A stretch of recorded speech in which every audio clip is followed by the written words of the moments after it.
Do, do, do, do, do, do, do, do, do, do.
Okay, I think we're streaming. I think we're going.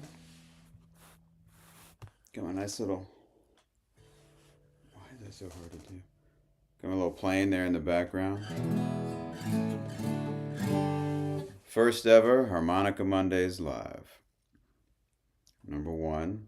All my numberings here are getting quite confusing. I've done so today for my harmonica lessons is Harmonica Mondays 18. And so I think going forward, whenever I can, I'm going to start doing a little live stream on Mondays.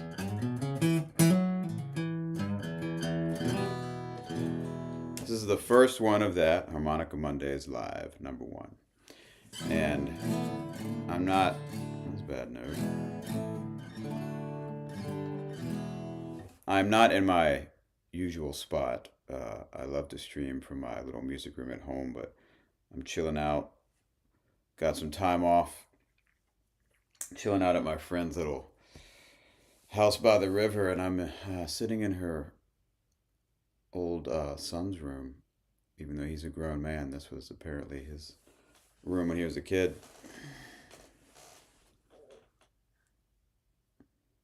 Hopefully the stream is going. Everything's working. I think it is. It should be. Got my chat open over here. Welcome to the chat. So yeah, I just want to hop on here and talk about some things that have been going on. Play a little music. Play a little guitar. Play some harmonica. Talk about harmonica, what we've been doing, what we got coming up. So I just got back. I've been out of town for the past week. I was hanging out in St. Louis. I'm back home. Excuse me. I'm back home in Virginia now. Just got home yesterday afternoon after. Man, that was some of the worst flying I've had to do. Normally I get fairly lucky when I fly, but so I was supposed to fly out Monday night, and I get to the airport and I had a nice evening flight. I was going to get there. I was going to St. Louis. I was going to get there late in the evening. No big deal. Nice and chill. Get to the airport. Nice and easy going in. Sitting there waiting. My plane gets delayed like 30 minutes or something. Okay. And we're supposed to board at like 6 o'clock. And then we're supposed to board at 6. We're walking onto the plane. And this woman behind me is like, oh, my gate just changed in the app, and I didn't think much of it. We all get on the plane. I hear other people saying that. So, long story long, we get all the way on the plane, and they come on and say, "Oh, sorry, but we have to switch planes." So we all had to get off the plane. Wait a minute. I'm sorry. I'm confusing my stories. You know what? This night, that's right. At 6 o'clock, I was sitting there, and my flight got canceled. That's what happened. My flight got canceled. So I hung out at the airport on Monday night for like 3 hours. My flight got canceled. So I was able to get another flight at like 6:15 in the morning on Tuesday, which, whatever. I would have preferred to be there the night before. And So I did that flight, and that was my connecting flight that I'm talking about. My connecting flight. We get there, and yeah, we got on the plane, and they're like, "Oh, we got to get off. We have to switch planes." We all got on the plane, and then we all had to get back off, walk like 15 minutes to another gate, get back on a different plane, and then fly. So yeah, that trip kind of sucked.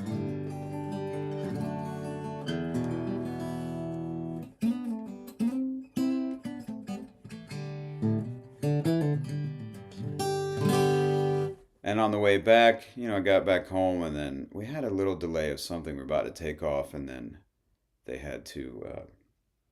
One of the outside lights on the plane was cracked or something, and we had to wait for them to fix that, and then bring paperwork to the pilot. So, anyway, not my favorite traveling that I've ever done. So, things I really appreciate anybody. If anybody's ends up watching this in the future, because I'm streaming live now. If anybody ends up watching this in the future, I really appreciate it.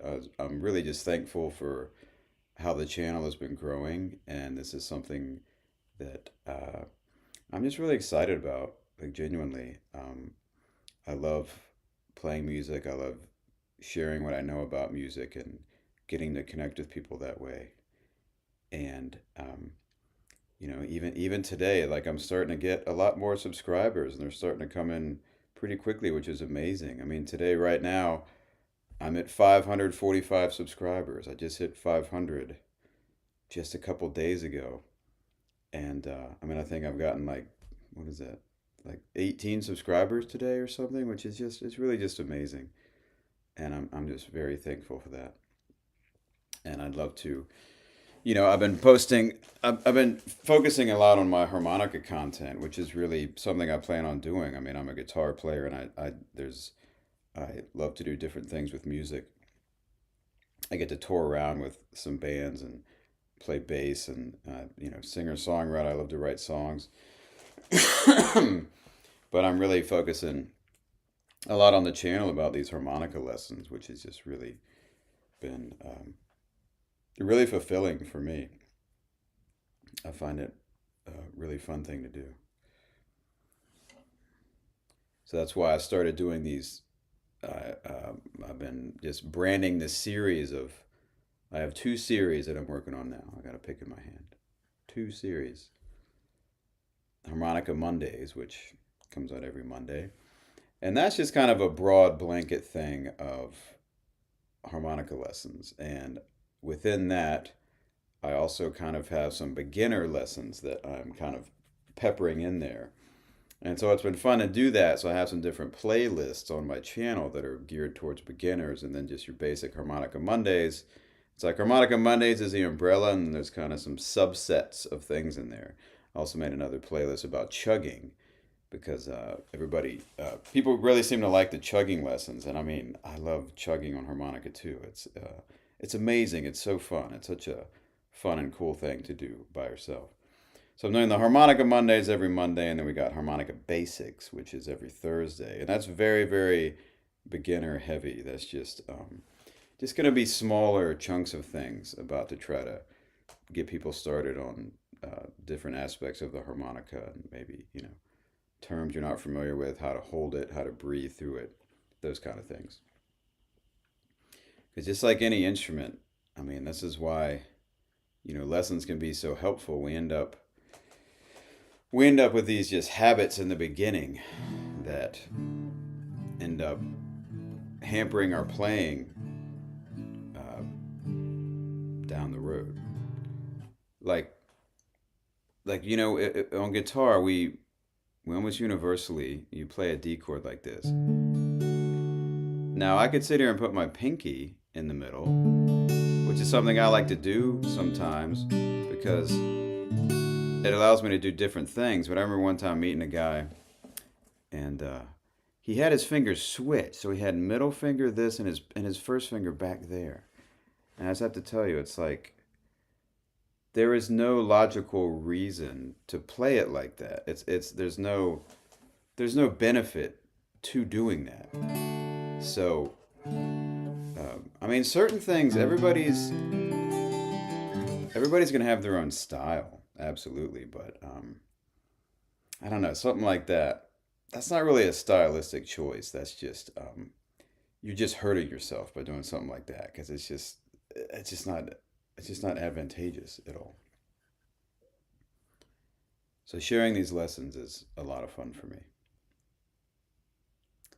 At today's lesson, which just came out a few hours ago, I usually put them out in the afternoon on Monday, and today's lesson was about second position on harmonica and what that means. So I kind of consider that one to be a beginner lesson, and I got fairly in depth about what second position is. So let's talk about that just for a second. We'll do a little slightly condensed version. And we can see I'm pretty sure that I have, it's hardly noticeable. I have crushed my harmonica a little bit. Sometimes these combs, this part's called the comb. Well, sorry, I'm wrong. The comb is the part in the middle. This is a wood comb. The cover plates is what I meant. Top and a bottom cover plate. I've kind of bent my top cover plate a little bit, which means it's in my pocket and I sat on it or something. It doesn't affect the sound, but it could be just for me squeezing it, but I don't, you should never squeeze it, really. You should be relaxed all the time. So just holding it correctly, you don't need to crush the crap out of it because that's just going to filter out into everything that you're playing.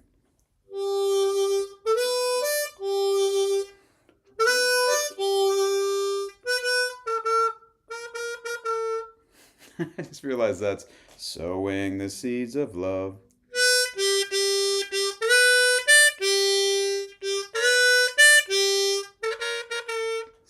Sowing the seeds. So that's a little second position harmonica. I have a C harmonica here.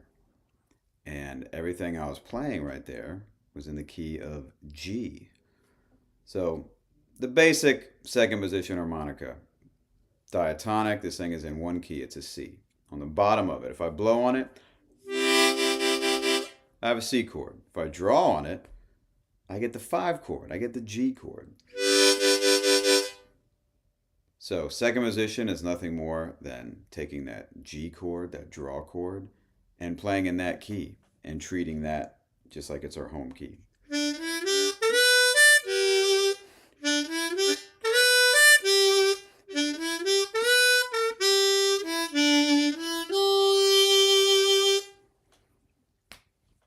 Most people that I've ever met really that are fairly serious about playing harmonica, the diatonic, we all play in second position most of the time.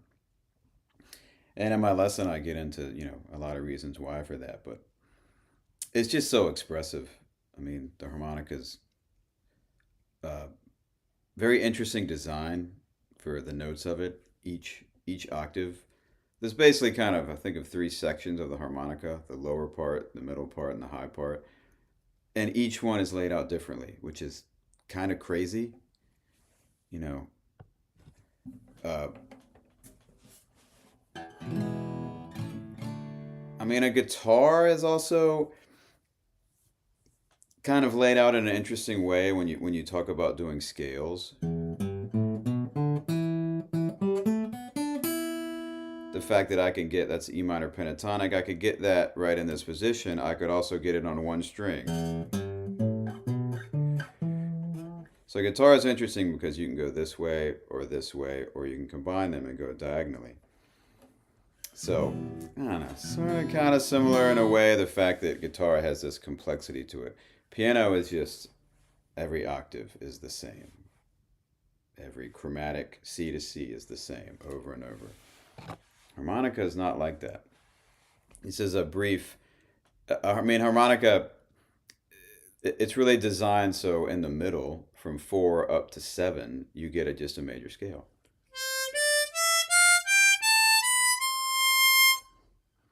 Even in the bottom, you're missing 2 of those notes.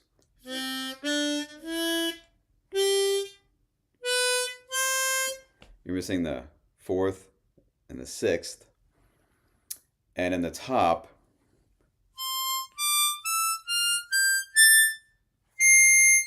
you're missing the major 7. So only one of the octaves, when you're playing in first position, has all the notes of the scale that you need. The cool thing, though, is on harmonica, you can bend notes. So in the bottom, I can get those 2 missing notes by doing bending.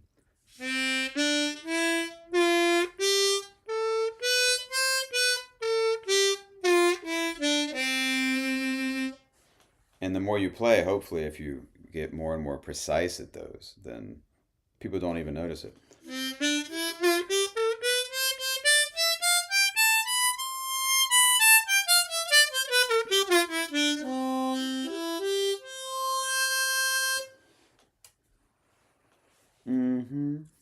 So that was really just going up the major scale in C, 1 to 4, and then 4 to 7. Then it went back down. So it went all the way up to 1, all the way up to whole 7. But to do that, I had to do 2 bends in the bottom register of the harmonica. All right.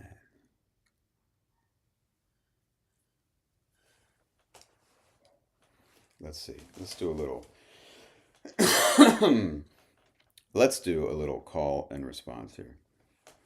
Harmonica lick of the day. Hey Ryan, what's up, buddy?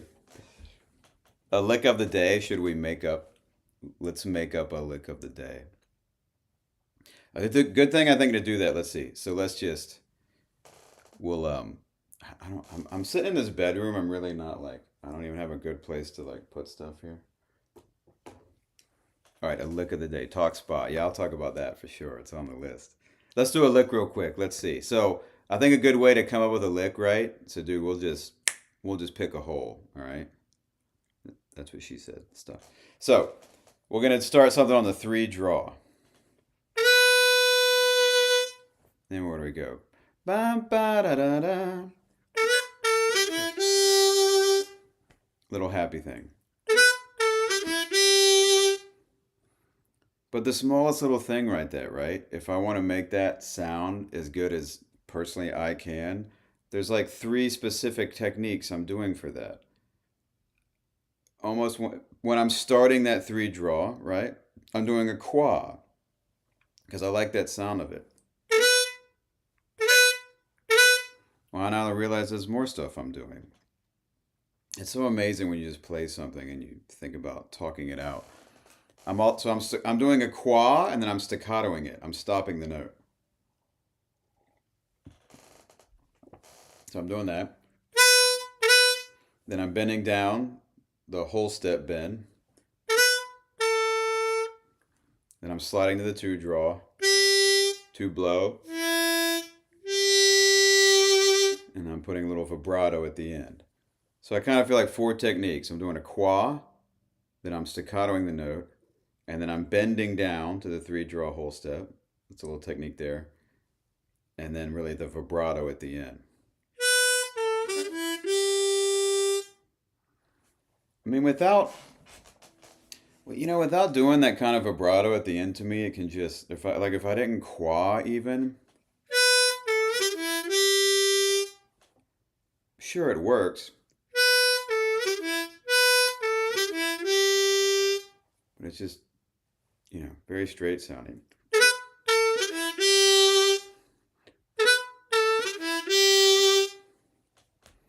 So that's our happy lick of the day. Ba, ba, da, da, da. All right, SPAH. Should we talk about SPAH? Man, I have a lot I could say about that. I haven't really unpacked my mind yet. First off, I'll say the people on the Kongxing team were awesome and amazing. Spent a lot of time hanging out with Kyron. He's such a sweet guy, such a good guy. Ooh, what's that?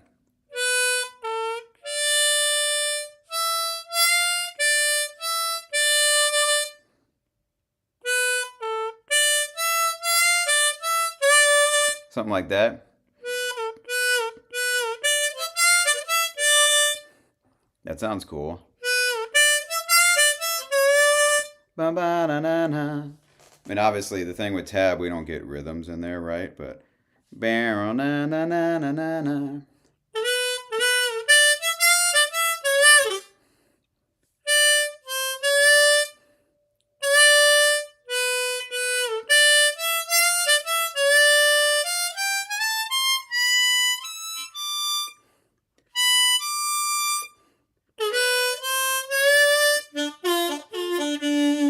That's funny. I'm hearing. I'm just trying. I'm hearing that as a third position lick. Like I'm ending it on the four draw, and that four draw like being my root.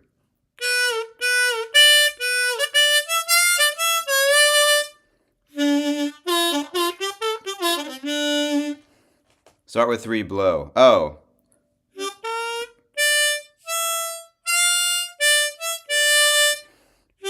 Oh, three blow. Yeah. I was bending it down. Oh, four blow. Oh no, four draw. Okay, yeah.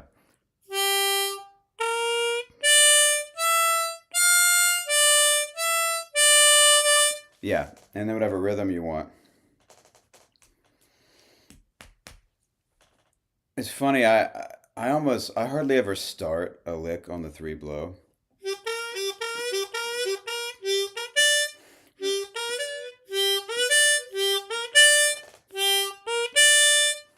But in some ways, if you're going two draw, three draw, four draw, that can be trickier, right? Because you got to go slide across three holes. If you start on the three blow,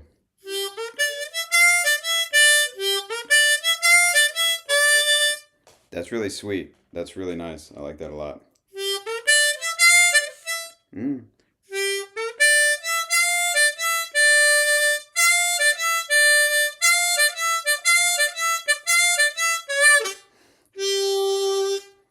It sounds that's a very minor sounding lick to me. I mean, it could be, it's bluesy, whatever, but it's funny though, when I started on the three.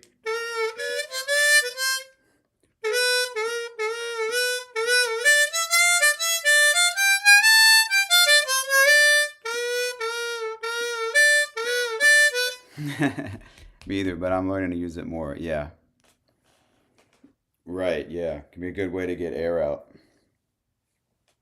I mean, I think of it as chugging sometimes, some of these chugging things. I know I did it in one of my beginner chugs like months ago, but I'm gonna switch to a lower harp, but I just grab an A. Like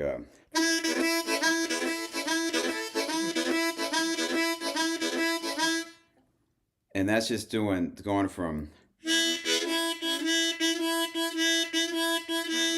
like the draw to the blow.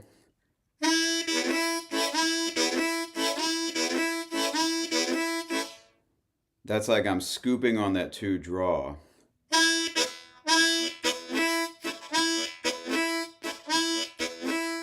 And I'm slapping on that. So I'm scooping on that three draw. I'm doing a chord. A ta. Slapping on the three blow. And then doing a pull after it. So it's four moves. Wa da blah da.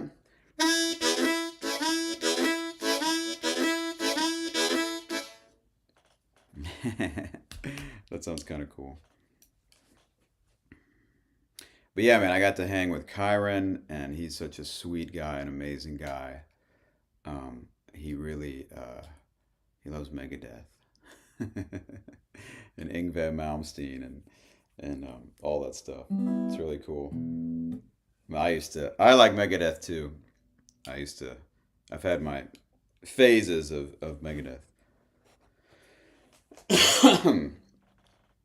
Man, I've been getting over this cough. I'm almost done with it, but it's been like 3 weeks. Luckily, it didn't kill me too much while I was at SPAH. But yeah, I traveled to SPAH, and man, yeah, a lot to unpack with that. It was amazing. Okay, I started with the teammates. I mean, the two players, the two other endorsed players that were there. The kid Rohan, who's from India. Rohan Singhal. I've never even typed in here since I've been here, but you should look this kid up. Rohan Singhal. dude, I believe they're both 21 years old and very different styles of playing. Rohan is amazing. The kid's, like I said, he's 21. He's been playing harmonica since he was like 5 or something. He's been playing like 15 years. So he's 21, but he's been playing longer than me, and I'm like more than twice his age. But he is a just a beautiful player, beautifully expressive, and both of these guys can do overblows and everything, like it's nothing. But Rohan was a super super sweet guy, and he ended up they did a kind of pop up seminar. But like I say, he's Indian, so he obviously likes Indian music, and one of the things he performed with this Indian classical piece that he wrote, and then he later on did a little seminar about Indian music. This word, a raga, oops, an Indian raga. That's actually pronounced rag. They don't even say the a at the end. We just say raga, but it's actually a rag. But anyway, I don't remember all the terms even, but it was pretty fascinating to learn that stuff about Indian music. The fact that, dude, they don't there's a reason it sounds so drony. They don't use chord changes. Indian classical music, it's always just one. It would just be one drone, and it's really just like the root and the fifth. So I'm just doing a G.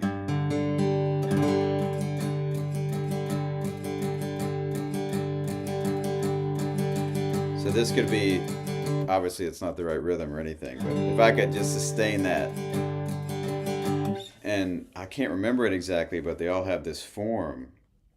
You start off improvising and you touch around the melody, and then basically, you play the melody and then you improvise on the melody, and it's very interesting.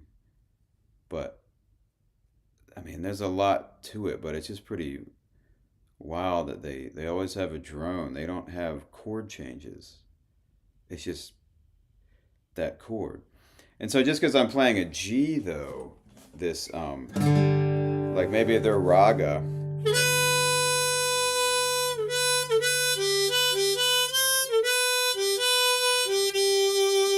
Maybe like their raga, like the three draw, which would be the third.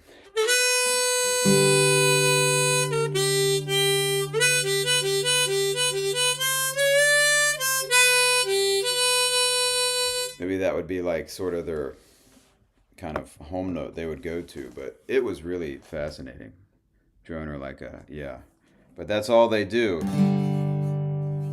Some kind of drone going, and then but there's a whole structure within it. I think we I mean, I'll just say from my own experience, you've heard that kind of music like in movies and things, and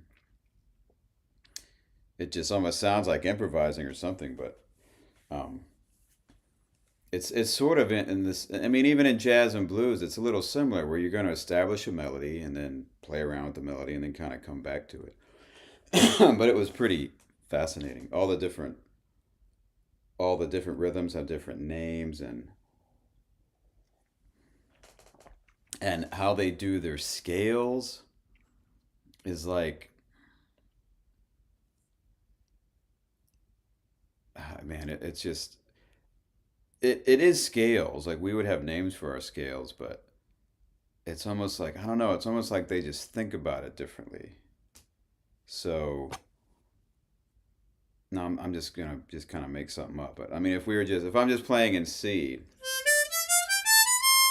right, major scale. So maybe one of their scales is like, well, instead of the six draw, you do the six draw bent, and that's just one of the things.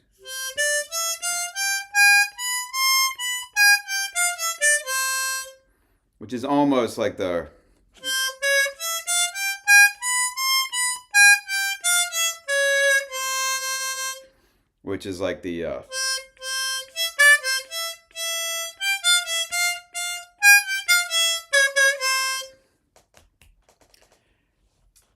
but I mean, in that sense, we might name that scale something. And I mean, I guess they do have names for it, but I don't know. In my head, it just seemed like it would just seem different. They're just like, oh, okay, well, in this raga, when you're basing on the major scale, you just You flat the three and you flat the five and you flat the six. And it's like, well, I don't know. We might not even have a name for a scale that does that, but to them it's just like, no, this is just what you do on that one. These are the notes you have to hit. You know, you can't play the natural notes or whatever. Did you chat with Dennis Rodrigo from Brazil? Um, Rodrigo, yes, I got to see him perform. Actually, he was right next to us in the booth a lot. It's funny. Some of the people I saw a lot, I didn't get to chat with a lot, but he was a cool guy and he was a great player. I got to see his set. He did a whole maybe 30 minutes or something like that with a band and then some other stuff. And he plays diatonic and chromatic. Dennis, I'm not sure. Dennis with JDR? Or you mean like Dennis Grunling?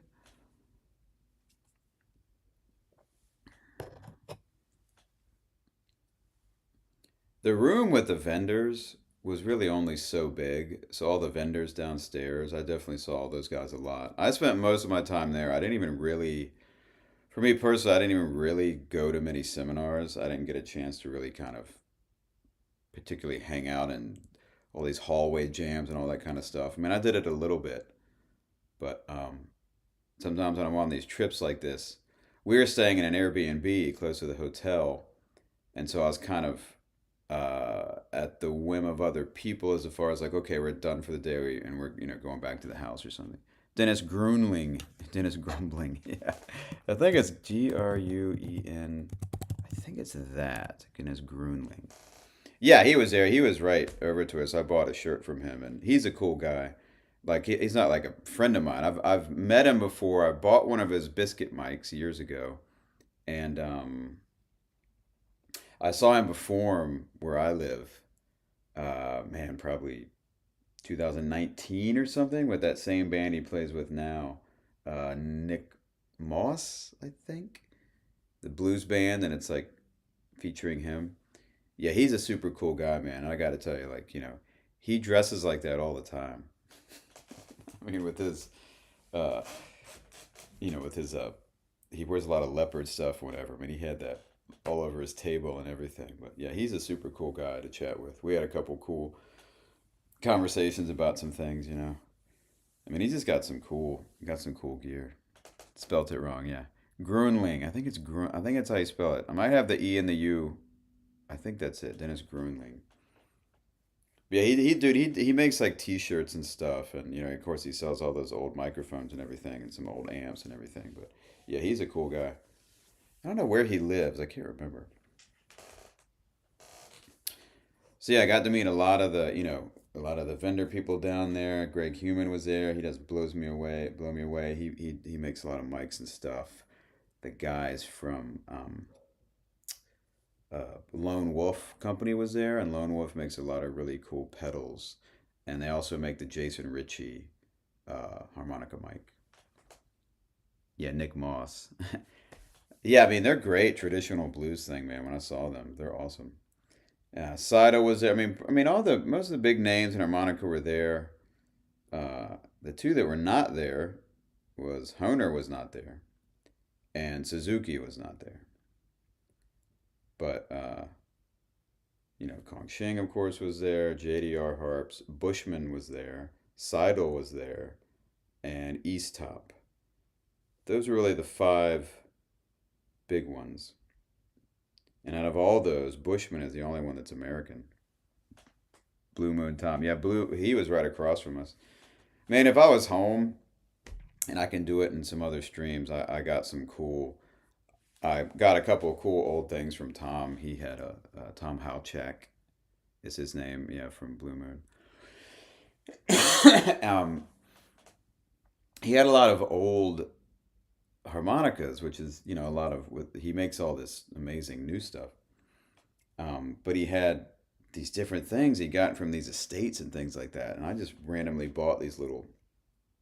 This one little harp that says "Attaboy" on it. It's old, and I mean he had some harps that were over 100 years old, man. It's just kind of cool to see him. And he gave Eki is the manager of Kong Shing, and of course they're Chinese and she's from China, and he gave her these old Chinese harmonicas that were cool. and not all of them even play or anything, but it's just kind of cool. Kind of cool to have some of that stuff. But man, it's like, I mean, if I mean for someone like, dude, if you ever get the chance to go wherever it's going to be, and you do want to play a lot, I mean, staying in the hotel where it's happening is your best bet.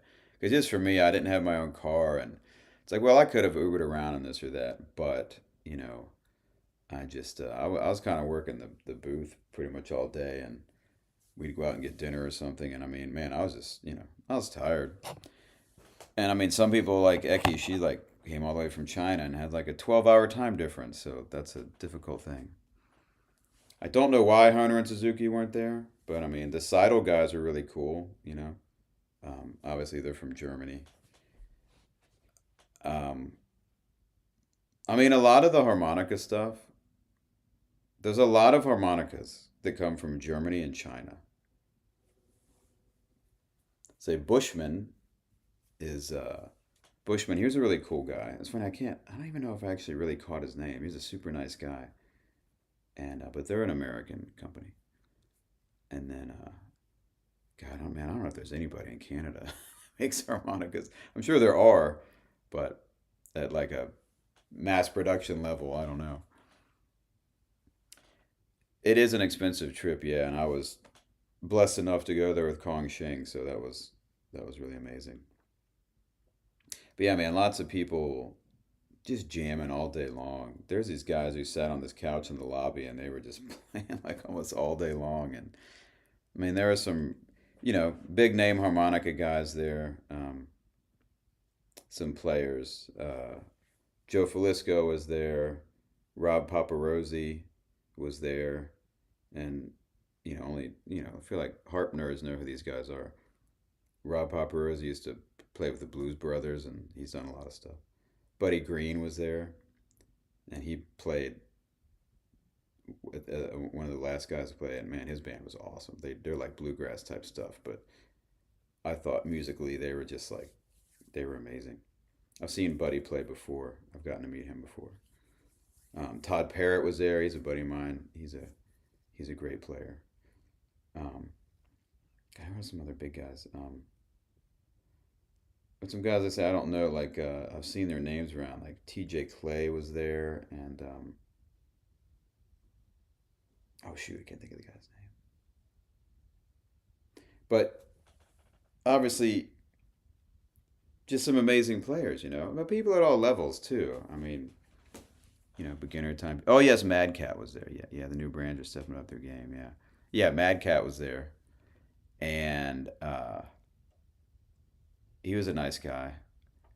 Um, and Ross Guerin was there, and I got to meet him. At this luncheon table, I was sitting with Todd and him, and he's a cool guy. And Ross, he plays on like movie soundtracks and stuff, and like the movie Sinners that came out. Pretty sure like he played harmonica in that movie, and he was a cool guy. In fact, he won an award for something, and Todd Parrott won, I think, like a lifetime achievement award thing from SPAH. So that was really cool. Sitting at the table, and I'm like, oh, I'm randomly sitting here with all the award winners.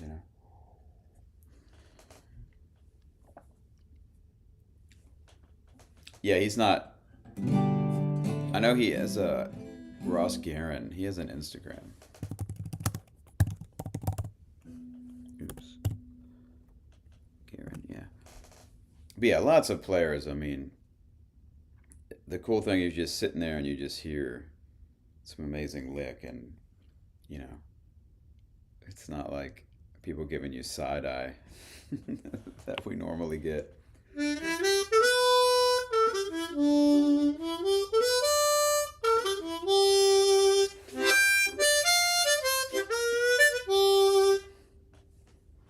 Yeah, so Spa was amazing. I can't wait to go back next year.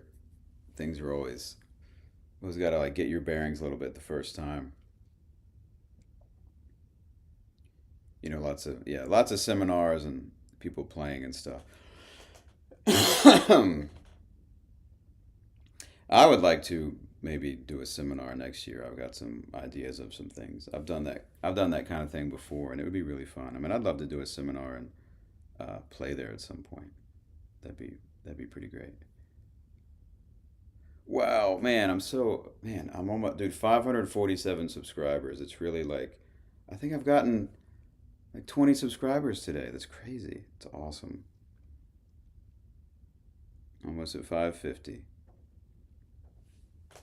Because this thing was, I wanted to start to build my channel up, and I really just feel, man, just blessed. It's real. The fact that I'm getting subscribers and people are, you know, uh, checking out what I'm doing. I think it's amazing, man. I have no, it's exactly what I wanted to happen, and I'm just having a lot of fun doing it. And hopefully, like I said, I'd love to get to the point, man. I'm so glad, Ryan, you're here hanging out.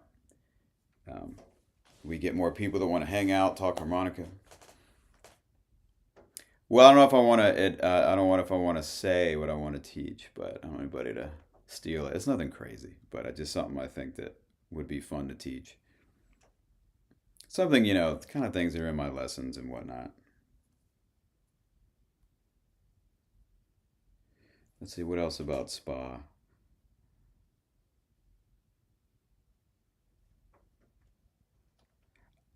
Um, I I do regret a bit, like not, buying some more stuff. I mean, I ended up getting some stuff which was cool, but God, I mean, I saw a couple of crazy things. Like if you said you saw the video of me, I was playing guitar. There's a video with me and Rohan. We were playing "Hit the Road, Jack, don't you come back." We were doing that, and this guy was playing this thing that he was moving in and out. Right? He's like this dude. As a matter of fact, dude, he's from Canada, and he's French Canadian, total accent. I can't remember where he said he's from. Whatever. And I'm not gonna guess, but one of the Quebec maybe. Um, he invented this thing, and it was, I mean, it must have been all 12, I guess. And it was harmonicas, and the thing, he extended it, and he basically made, he didn't call it this, and he didn't act like it was, but it was basically like an accordion made out of harmonicas. And he took the harmonicas and he made them shorter so they'd fit in this thing. He was a wild guy. And I started following him on Instagram and Facebook, and he does all this one man band kind of stuff. Quebec, Montreal, yeah. Um, and I don't know if he's exaggerating or not, but he said that like he never plays with other people, and like playing there with me and Rohan, he's like, "Oh, I've never played with other people before," and I don't know if he is making that up or what, but that might have been the first time he's ever played with other people. It's kind of wild. But go, and honestly, I don't know his name. I mean, tell you what, let me look real quick. If you want to like check out this guy's stuff, he's wild on Instagram, man. Let me see who I. Dang, how do you see who you? Let me see. Followed latest. Okay, the guy's name. Oh, Eric. Okay. Yeah, he's like, oh, he's from Quebec. Yeah. So this is his like. I'll show you his Instagram if you want to check this guy out. He does just. I'm just saying he does crazy stuff. So it's Eric underscore that middle name right there. It's definitely French sounding to me. You probably know how to say it. Poirier. Eric, that dude. Yeah, but this guy like he's not that you couldn't do it. I mean he's like an inventor kind of dude. Like if you look at his channel, he just like makes this stuff just so he can like play by himself. It's pretty wild. I guess he called that thing creator of the jam kit guitar, the Guitardian hybrid, and the harp reactor. So he called that thing the harp reactor. He's got 160,000 followers on Instagram. But yeah, that was pretty. It's pretty wild. He kind of just came to our booth. I can almost tell he was kind of, I don't know, maybe nervous. He's just kind of worked up. He was sort of just explaining his whole thing and trying to kind of sell it. I think maybe he would, you know, like to get people to manufacture it or something. Before I type it, it pops in the chat.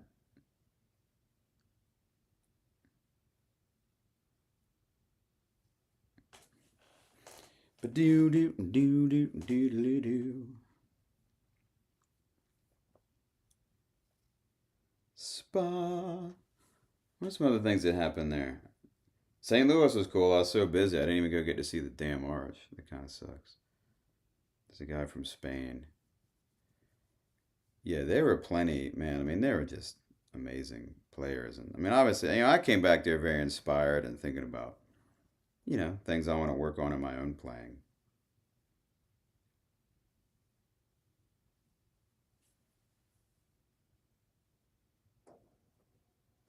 Yeah, I got some other Kong Shing stuff. Got some more harps of theirs. I mean, there's just so many harmonicas out there, man.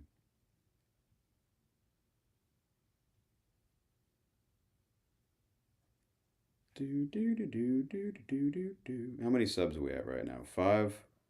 Yeah, 547. I think that's like 20 today. That's wild. There's a guy from Spain. Yeah, there are a couple foreign guys there for sure. This one dude on the team of Kong Ching, Fernando. There's like a guy from Chile, and he was hanging out, and another guy. Where was this guy from? He might have been from Argentina. But it's really cool that, man, that thing brings all these people together like that. So much fun. Well, what have you been working on lately for harmonica? Oh, yeah, definitely inspired me to up my game. Oh yeah, definitely. I mean, you see, everybody plays so differently. Like I say, the two kids, Rohan and Kyron, they play so different from each other. Kyron's actually a U blocker, and they curl their tongue, and it's not really not a common embouchure at all. They both, I think he in particular,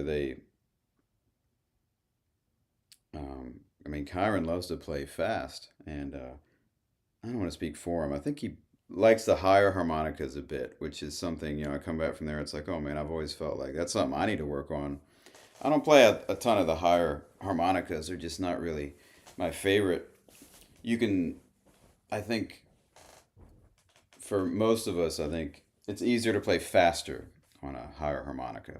They respond quicker. But it's just harder to bend and everything. Let's see, this is a new little Kongxing F that I got.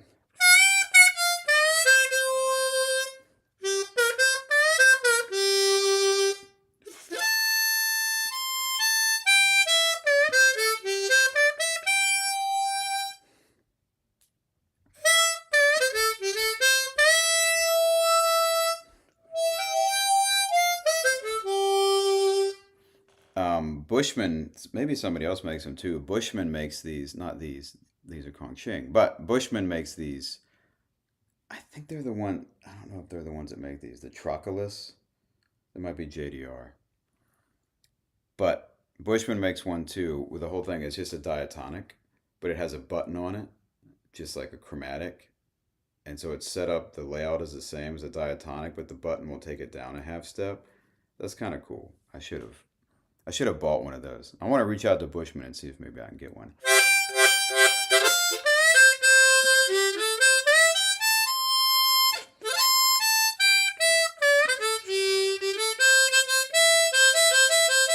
See, this one has round holes on it, which is like a chromatic. It's interesting. The Kongxing, this is a Mars, but the Kongxing Mars have these round holes, which is interesting.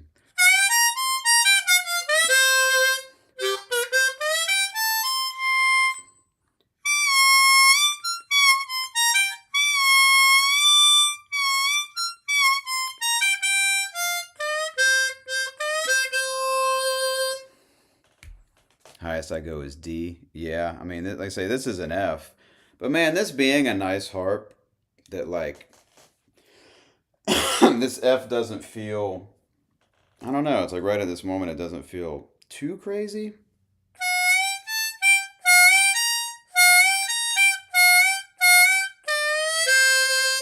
The tough things. So I mean, I can bend that four draw just fine. The six draw. That's a harder one to bend. It's starting to squeal because I'm losing it.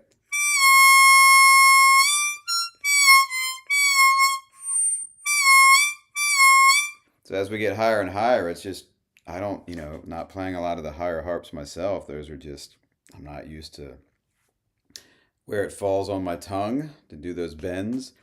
And then the three draw to get those three bends in there.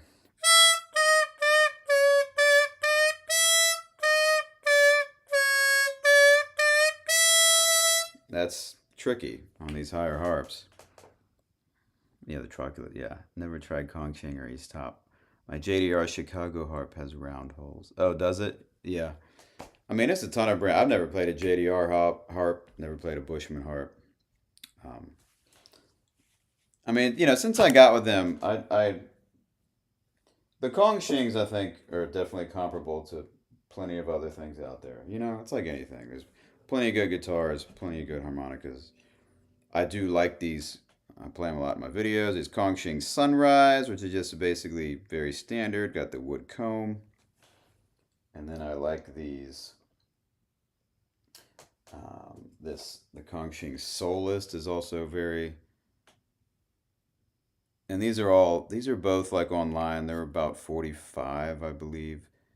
So these are both just kind of comparable to like marine bands and whatever. These have an aluminum comb, and they're like, you can feel the weight in them. These feel heavier. And but man, like this is an A flat soloist, it's called. But man, this six overblow, I haven't done anything to this harp.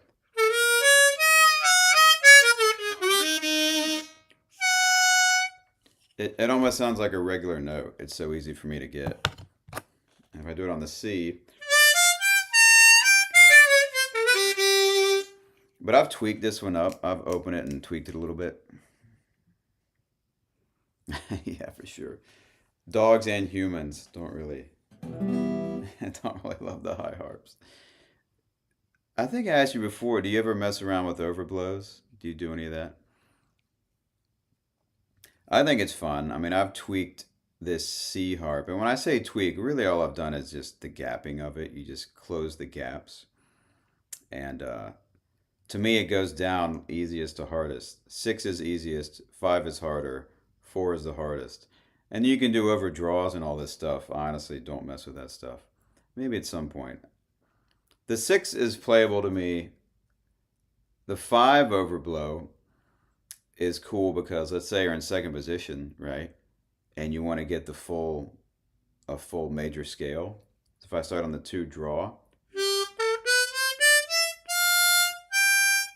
so that's like straight Mixolydian because it's like that flat seven. But if you can overblow the five, I hesitated there, but I can get that major seven.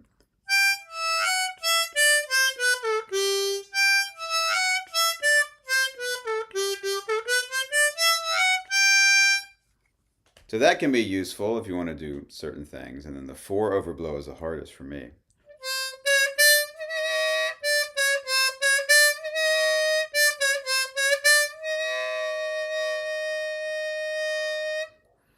It also, it sounds the weakest, and just if I was better at it, I'm sure it could sound better. But there really are things you can do, and people that do it to set things up that like, you know, can really, really make those things easier.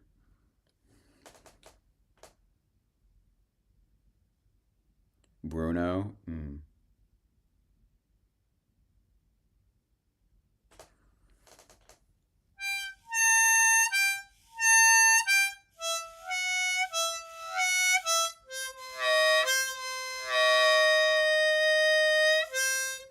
yeah, that four is just like that one is just tough to get, and then I haven't really kind of messed with too many. I mean, I've messed with enough that Like the six I can get, you know. Like this is a D crossover.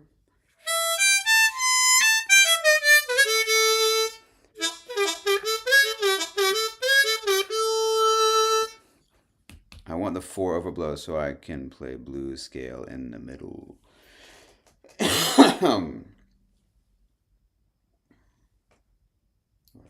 D. You mean like in first position?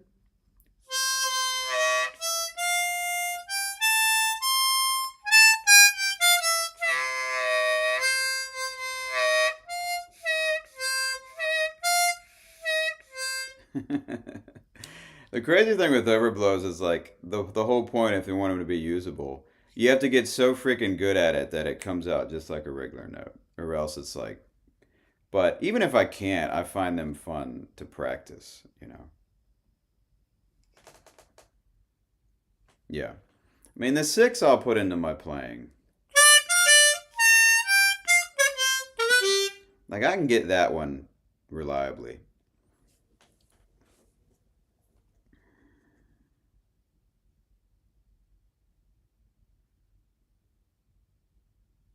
But yeah, man, SPAH was a blast. I mean, it was exhausting. A night or two I didn't sleep well, and that was kind of tough. But yeah, man, it's a really cool. It's sorry, it's well organized and everything, and all the seminars are great. I mean, a lot of that stuff, the seminars are can not all of them, but they can be geared more towards beginner type of things.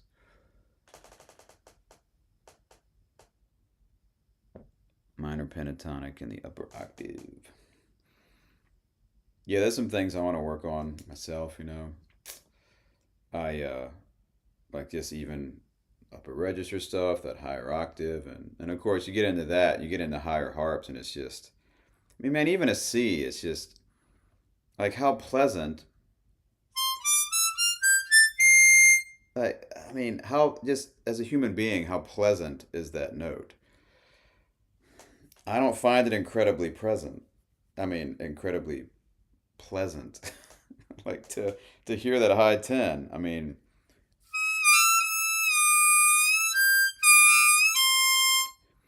but it is cool that that what's his name, that Jimmy Reed kind of stuff. You can, let me switch to this A flat, like bending that eight blow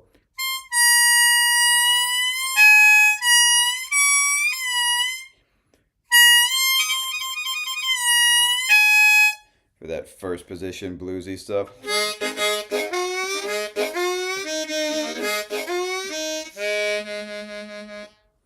Which of course, first position blues is tricky because we can't get a lot of those cool notes.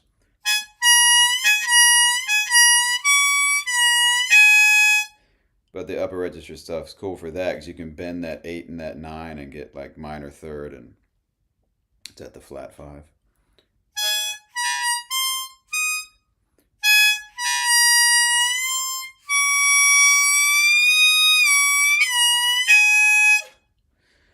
Really like messing with different bass line, arpeggio, bass line. Yeah, Kyron does a lot of. He's a huge just arpeggio player. He likes that. Just, I mean, he listens to a lot of classical music. He likes a lot of classical stuff. I mean, it just depends. I don't even, I just find one thing is I find harmonica just soothing to play, right? Like I'm sure a lot of people do. I could just sit here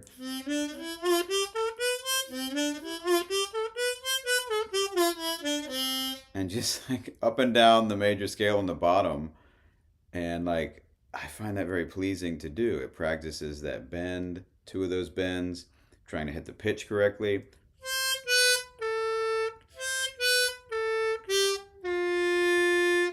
Because even that two draw bend, you can bend it too far. That's flat. So even that one, you just try to nail the bottom, but you can go too far.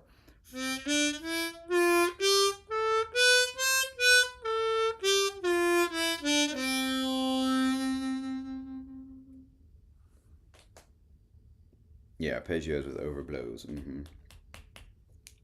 I mean, I'll probably eventually do something like this too, like a good, just to play even in the major scale, even in first position, to know your little arpeggios, right? Of just root, third, fifth. So that would be major. That's like a D minor. So C major, D minor, E minor.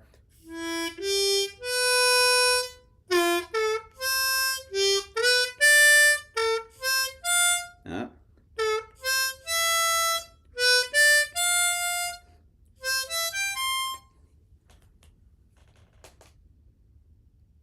Yeah. And you could take that. I mean, obviously on a C, it's just straight on the blows. But if you wanted to do like D minor all the way up, and I mean, this isn't something I practice a lot. Root, third, fifth, root, third, fifth.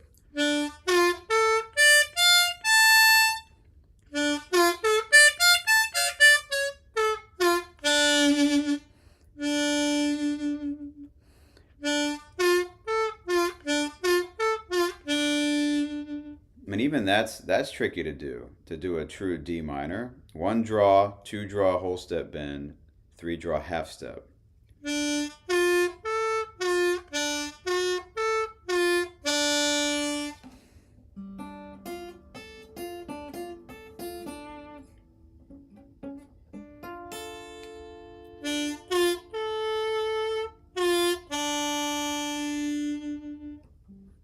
Any note when you're going bend to bend, that's a tricky thing to do. So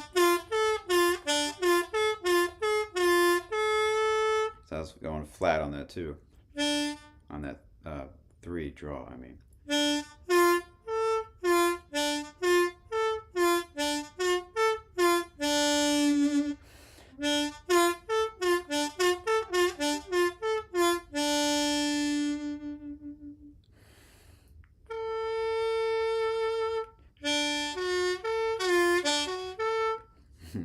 But to go from bend to bend without a silence in between them, that's very difficult.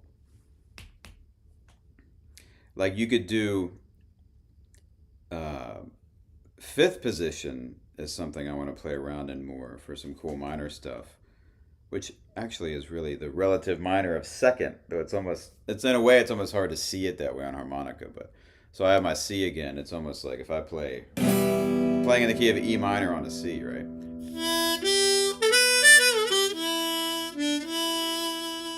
So that two blow is my root.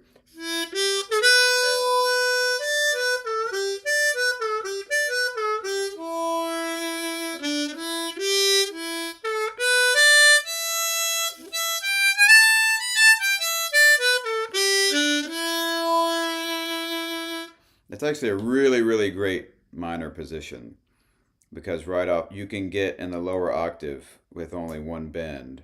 You can get that one octave, and it's just minor pentatonic.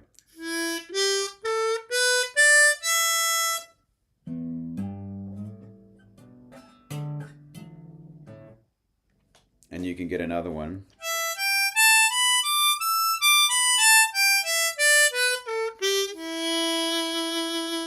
And it still gives you the 3 to 4 draw. You could even shake it.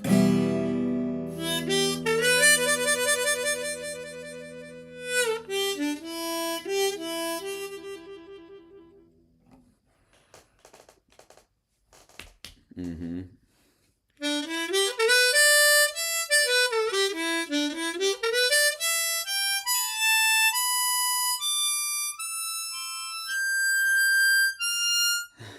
Some nasty notes there you gotta watch out for. You can play the natural minor scale too.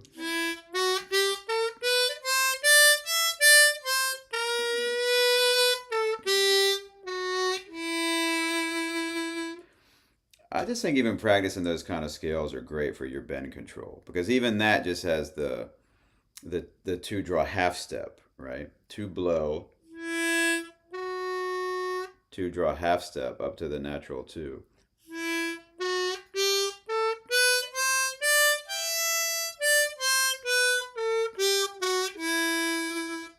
So on 2 and 3, you get the natural note and just that half step bend. I'm sorry. Well, the 3 draws the whole step, the 2 draws the half step. But to me, they almost feel They kind of feel the same distance, just about. The 3/2 and the 3 whole step bend and the 2 draw half step bend. They're different. They're going down different degrees, but to me, in my embouchure and the tongue movement, it feels about the same.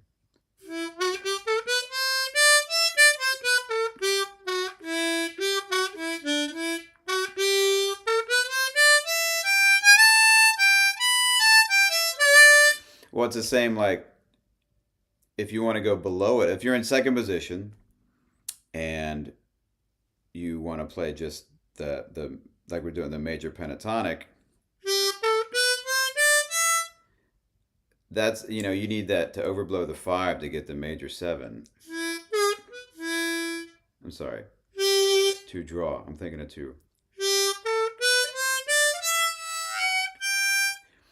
So anyway, that overblow 5 is the same as the 2 draw half step. So if we're really playing that full scale, even in second position, the major scale, we could do that 2 draw and the 2 draw half step to the 2 blow.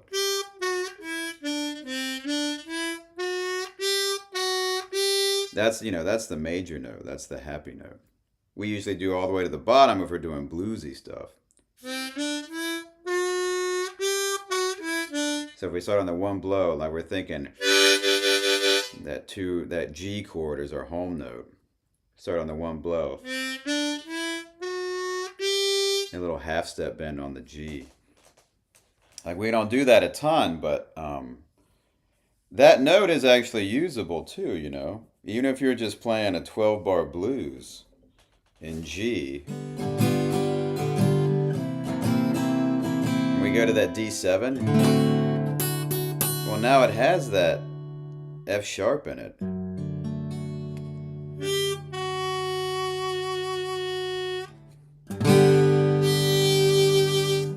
So that little half step bend is a note you can use if you want to be,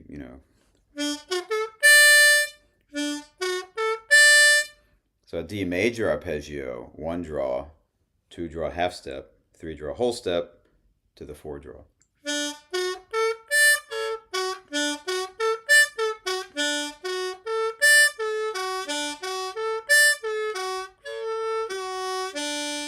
And to me, like I said, it's really hard to go 2 to 3 without staccatoing something in between. I can do it a lot easier if I'm actually silencing something in between instead of like one breath.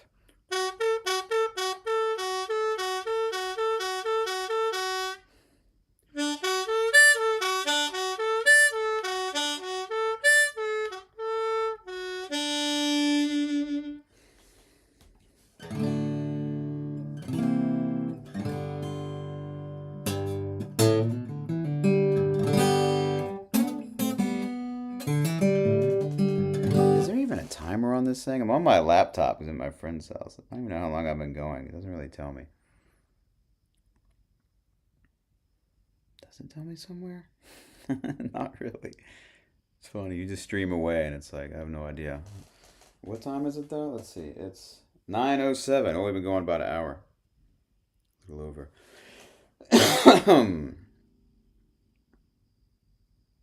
Second position is blues. Second position is blues. Somebody commented on something else, but I mean, it doesn't have to be. I'm not going to warble. I mean, man, yeah, there are good people who can. It's like, man, if you... The funny thing, bro, like if you were good at it, I mean, yeah, you could do that on a D. I mean, good luck getting those notes perfect. But that's the 3rd and the 5th, just like when we do... Just like doing 3 and 4 draw on a G. If you can do it 2 half and 3 whole.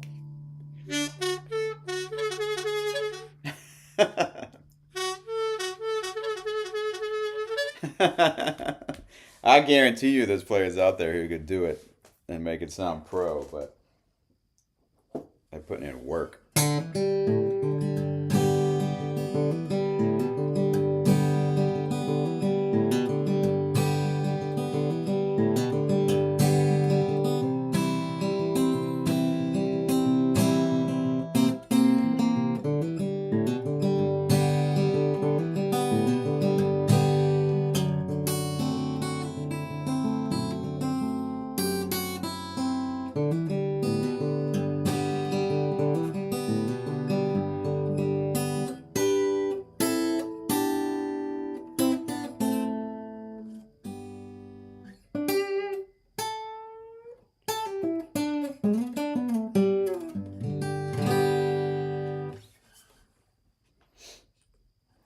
man.